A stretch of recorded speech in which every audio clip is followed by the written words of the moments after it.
Sarah Baker held her 3-year-old son William tightly to her heart as the train eased to a stop. The trip from Philadelphia had been exhausting and tough, but they had finally reached Cottonwood Springs. The quaint Montana village would mark their fresh start. At least that was Sarah's hope during the countless miles of rails left behind. "Final stop, Cottonwood Springs," shouted the conductor, his voice echoing throughout the carriage. Sarah collected her sparse possessions, single. Vala seemed a modest chest holding all their worldly goods. William fussed against Hirschhelder, weary and famished from the long travel.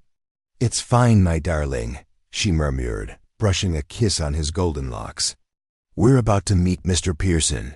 Recall the kind gentleman whose letters I've shared with you for 6 months." Sarah had exchanged letters with Elijah Pearson, a shop owner in Cottonwood Springs who had placed an ad for a bride in the matrimonial paper. His messages were warm and considerate, detailing his thriving mercantile and cozy home.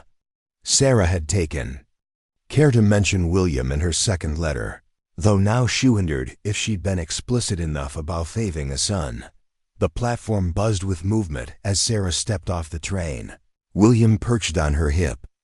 She searched the throng for a man fitting Elijah's description, tall, with light brown hair and a neatly clipped beard. A finely dressed man approached, his expression curious. "Miss Baker?" Sarah nodded, her pulse quickening with anxiety. "Yes. I'm Sarah Baker, and this is William." The man's eyes widened, locking on the boy. "I'm Harold Green, Mr. Pearson's associate. He sent me to fetch you, but—" He paused, clearing his throat awkwardly. "There seems to be a mix-up." Sarah's heart sank. "Mix-up?" "Mr. Pearson didn't know I had a son," Harold explained, his tone softening. He was clear about wanting a fresh start with a new wife. No complications. The words struck like a blow. Sarah stiffened her posture.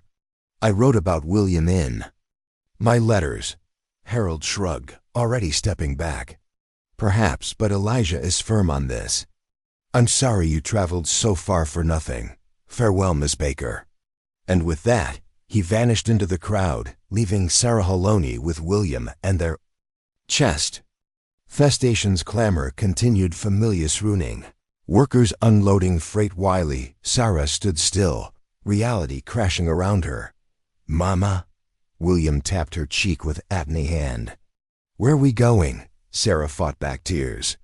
"I'm not sure yet, sweetheart. Pardon me, ma'am.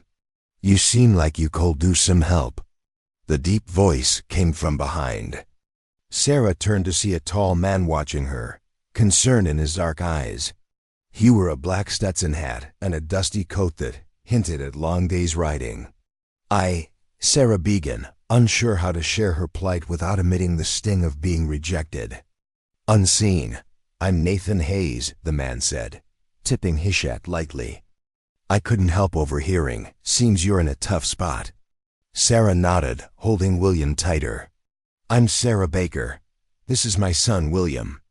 Nathan smiled at the boy, who gazed at him gravely from his mother's arms. "Pleased to meet you both. There's a good hotel nearby. Let me assist you in getting settled while you plan your next move." "That's generous, but my funds are limited," Sarah confessed. The journey west had drained her savings. Nathan thought for a moment. "As it happens, I need someone to manage things at my ranch. My last housekeeper left to care for her sick mother back east. It's honest work, with lodging and meals included." Hope sparked in Sarah's chest. "You wouldn't mind, William?" "Oakidge Ranch is vast," Nathan said with a kind smile. "Plenty of space for a young boy."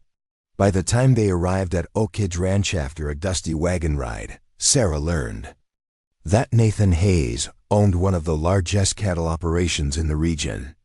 The main house was a sprawling 2-story building with a broad porch encircling it. Behind it stood a barn, bunkhouse, and various outbuildings forming the ranch headquarters. "Welcome to Oakidge," Nathan said, helping Sarah and William down from the wagon.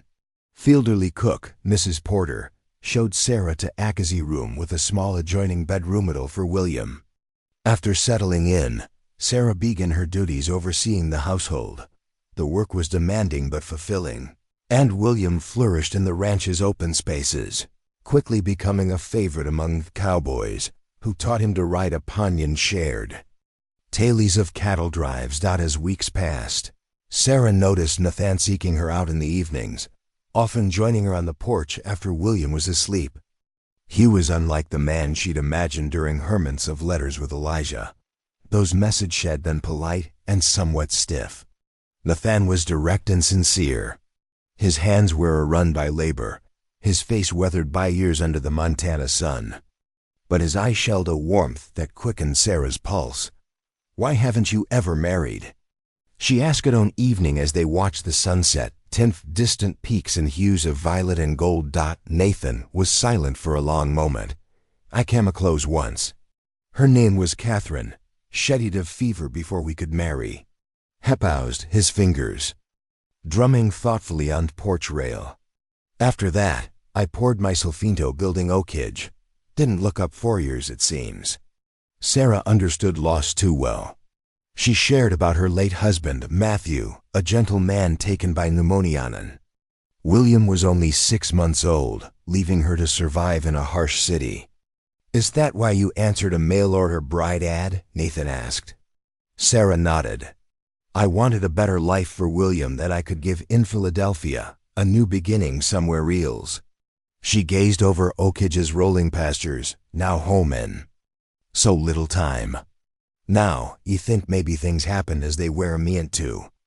As autumn painted the cottonwood trees golden, Nathan began joining Sarah and William for meals. He carved a wooden horse for William and taught him to whistle. Sarah watched their interactions with growing warmth in her heart. William had never known a father's love, but the adoration in his eyes for Nathan showed that was changing. One crisp October morning, Nathan invited Sarah to ride to a ridge overlooking the ranch. William stayed with Mrs. Porter, who promised to teach him to make apple dumplings. At the ridge's crest, Nathan halted his horse and dismounted, helping Sarah down from her mare. The view was stunning, the valley stretching before them. Oakidge nestled at its core like a gem. "I come here to reflect," Nathan said, his voice soft against the autumn breeze's gentle whisper, "to remind myself what's important." Sarah pulled her shawl closer, waiting. "Sarah," Nathan began, turning to her, "when you arrived in Cottonwood Springs, I thought I was just aiding a woman in need. I didn't expect." He paused, searching for words. "I didn't expect to find a family I didn't know I needed." Sarah's breath caught. "I know this isn't what you came west for," Nathan continued. "You sought security, a father for William. I'm hoping you might consider me for that role, not as your employer, but as your husband, if you'll have him." Tears wellimed in Sarah's eyes. "Nathan, I love William like he's my own," he said earnestly. "And I've come to love his mother just as deeply."